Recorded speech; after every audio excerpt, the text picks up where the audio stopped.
Hello guys, we're back down the plots. So, chillies are in, looking good. Little peek at the brassicas in the brassica house. They are doing excellent. Bit of weeding needed in between them again. Bloody bindweed. But all in all, it is really doing well in here. They love this dappled light that this netting gives off. And no pests, which is just heaven. But that's not what we're here for. I wanted to show you our second plot. So we are plot number 32. And a few months ago, plot number 59 came up. So we nabbed it. It was offered to us and we took it. So we had a couple of rows of main crop, a couple of seed potatoes left over. So we thought it was enough to do a couple extra rows. So we thought, why not? So this was literally, when we first got this plot, this whole lot was just bonfire, just done. It was a state. So there was big ton bags of rubbish. There was all sorts. It's a shame that I didn't do like a time lapse of us clearing this, because that would have made a great video, but anyway, we didn't. So to begin with, we literally prepared this little strip just to put the potatoes in, and for the longest time this entire plot just had 1 metre wide by 3 metres or 4 metres prepared bit of plot, and the rest of it was just a bomb site. But slowly we've been, in between our weeding sessions, we've been getting down here and doing bits and bobs, and this is the current state of it. So we have an area here between this pole and them two canes there and there, which we are going to sow a load of sunflower seeds in. We have a couple of rows of fennel and a couple of rows of kohlrabi through there, probably a square metre patch there. And then we have a probably 12 square metre area there of sweet corn, which we sowed a bit late, but we're just winging it. Never done it. We're trying to do a big block so that we can it does get breezy up here because we are up on a hill. So just for context, there's a little valley down there and it does whip across here and it does get quite breezy. So we're hoping we can get some good germination on the sweet corn having a great big block like that. So we'll see how we go. We've got some carrots up there. We've been having a bit of trouble with jackdaws pulling the seedlings, so we try to keep that covered. In here we have some edamame beans, however you say it, however you want to say it. They started coming up, which is wonderful. Over here is French beans. Have we got any coming up? Nope. We've got some tomatoes, just a few of the survivors. We got frostbitten.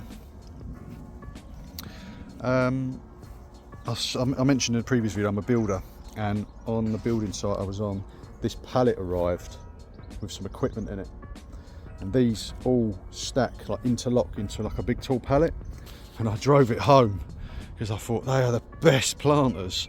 So we've already used 3 of them, and then I've done another job where all this timber come out of a roof, and we had that as well because, you know, recycle, upcycle, got to be done. Waste not, want not. So we're going to do 2 more beds this way, and then we're going to mimic the length and width of them out of these 4x2 timbers here and here. So there's 3 long beds here, with that one being the exception, having a little gap in between. And that way we haven't really got to take care of much of this grass. We can leave the grass in between the beds as pathways, and then just fill these up. It saved my back because I dug over all that grass there, dug it out, rotavated it. It was brutal. It's like bloody iron. So the second phase of this plot was, I purchased early March 25 asparagus crowns, 1-year-old crowns. So in preparation, we dug this bit over after we'd done the potatoes. So again, this was just another random prepared patch of the plot, but we dug it over, and I actually had a neighbour that gave me a few bin bags full of rabbit manure and hay from their hutches. And I thought that would be great to go in the trenches for the asparagus. So end of April, all the asparagus crowns arrived, all looking healthy and in good nick. We bought them from Sutton's, and they were just crowns. They were just a root ball. I don't know if you know what a asparagus crown looks like, or maybe I can cut one in, but they look like an alien.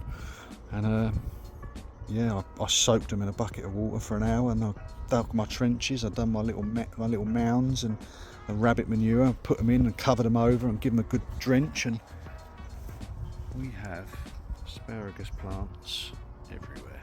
Every single crown, with the exception of one, which should be right there, and maybe, oh no, there it is, there it is. No, the last crown has broken ground. Excellent. So that's it, every single crown has taken. Unfortunately, it's going to be a couple of years before I can have any of this delicious asparagus, but I'm a patient man. I'm prepared to wait. So 25 asparagus crowns. Actually, I think there was like 27, 28 that come, because there was some little ones. So I don't know if they just chucked them in, but they've come up. The little ones, again, they're a bit of a weaker plant, but they'll grow. They've got 2-3 years to strengthen up. So, yeah, here's the shed that come with a plot in the area. Burner bin and water butt was ours. This old coal shed full of netting come with it. Lovely shed, and we actually put that window in, and I'll tell you for why, because that's our view, and it is just beautiful. It really is gorgeous here. So on the sandwich sit downs, either we done a smart bench. It's not a bench, it's actually a storage pallet that we built, but doubles up as a bench. So when it's nice and sunny, we can sit out, look across there, look at our neighbour's beautiful flowers. And when it's windy or rainy or crappy, we can sit in there and we can still look out. So yeah, I know it's a bit bougie, but who wouldn't want to look at that? So here's our shed with our tools and all the important stuff. Cup of tea. They were just in, that was a bed once upon a time. Then they've just come up. Again, I think these might have been some potatoes from home that sprouted. Maybe some Albert Bartletts, some roosters, so we just chucked them in. There's some of the survivors out the polytunnel that we didn't compost, that actually started to turn green again rather than purple, so they are looking okay. A couple of jalapenos, so they're looking all right, they're doing okay. Here's the other polytunnel that I mentioned to you that we might turn into the second brassica house. We're going to net this one.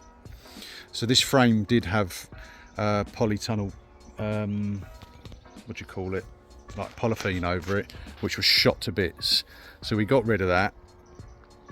We're leaving it open this year because we have got some of our courgettes, we've got some peppers over here. We're trying to keep the peppers away from the chilies, and I'll tell you for why, if you didn't know this. If you grow your peppers next to your chilies, they can cross-pollinate. And what can happen is you have a slightly spicy pepper, but you have a mild chili. And I actually have done this to see if this is true, and it is. And it's really disappointing because I'm a hothead and I like my chilies. And to have a bland, mild chili, which should be blowing your head off, is boring. equally what is boring is a mild spicy pepper, also boring. So don't do that. So our we'll do that if that's what you like, but I don't. So peppers staying well away from our chilies, which are over in the other plot, and I'm quite happy for those to all cross-pollinate and do their thing. So courgettes, we've been having a bit of trouble with something munching. That's a black beauty, and then the other black beauty's doing great. So who knows? We're next to a field there. There's deer that frequent this plot, there's rabbits that frequent this plot, so it could be anything, who knows. More leftover seed potatoes, onions. These are more cannonballs. We just, rather than waste them, we just found a spot and chucked them in. Who knows? Some more runner beans. We thought we could grow it up the back there, create a little wall as the sun comes round this way. And the end of this plot, we were blessed with some fruit trees and some raspberries and some gooseberries. So we've got a pear, we've got a plum, and we've got an apple. My mum put this in, I don't even know what it is, and these various berries. A couple of gooseberries, which are, I'll be careful with these because they have got some nasty spikes, but don't spike me. Gooseberries, strawberries, more courgettes, carrots, fennel, don't know what that is. And also we had these composters over here. Got some potatoes come up in this one, so we'll see. And my dad put in a few courgettes in this one as it was almost full, and this one went in a few weeks after this one, but look how it's loving it. We've got to do something with that. Our plot actually goes back to like that bit there, so we've got about 8 foot of stinging nettles to contend with. So as I understand it, the guy that used to have this plot was obsessed with stoning, so he would sieve the soil, which is great for us because we've ended up with some excellent soil up there. But he used to pile all the stones up this end, and it's built up to quite a height. It's like 3 foot tall over here, and so we're probably just going to make a raised bed up here. We're not even going to bother trying to attack this. It's right on the boundary. It's some great big trees which are going to suck all the moisture out of the ground here. So we're just going to clear this. It won't be this year. It's a project for the future, something we've spoke about, but probably won't do anything with it this year. But yeah, so here's the second plot. This is where we store lots of our bits and bobs and spare timber and pallets and anything really. We like to upcycle, so we keep hold of things because we're handy with things like that. So it does seem a shame to get rid of it. But welcome to our second plot. There'll be plenty of videos upcoming on this. I'll try and do some videos of us building this and what we do with it and what goes in these beds and how we fill them up and what with, and yeah, I'll keep you along for the ride. But yeah, and there's the other plot. So nice and local, easy to get over. Chilies are looking well from the other day when we sowed them. None of them are drooping or looking uncomfortable in here. We keep the door open all the time. All the cucumbers are growing. I just actually acquired a cucumber climbing net frame, gold net looking type thing, so I'm gonna get that out and see if we can build that in here, let them climb up that. But still not thought of anything genius to stop them buggers nicking our strawberries. But oh, I'll tell you something, little update actually. Oh, so excited for those. Another plot holder gave us 2 squash plants, and we had this dead space in the middle of the bean things, so we're going to try and train them out maybe train them to grow in this middle bit. I don't know, maybe not actually, because I might have to walk through there to get the beans, but I don't know, we'll train them up here and we can walk around the back there and through the middle and they can all grow through there. But yeah, we could do something like that. But I like a squash, an autumn squash, can't beat it. Quite jealous of my neighbour's runner bean walkway, archway. This looks really good. They've done great with that. But yeah, so that's the second plot. I hope you liked that video, and you can see that we've got plenty to get on with, so I'll bring you along for the ride, and yeah, thanks for watching. See you on the next one.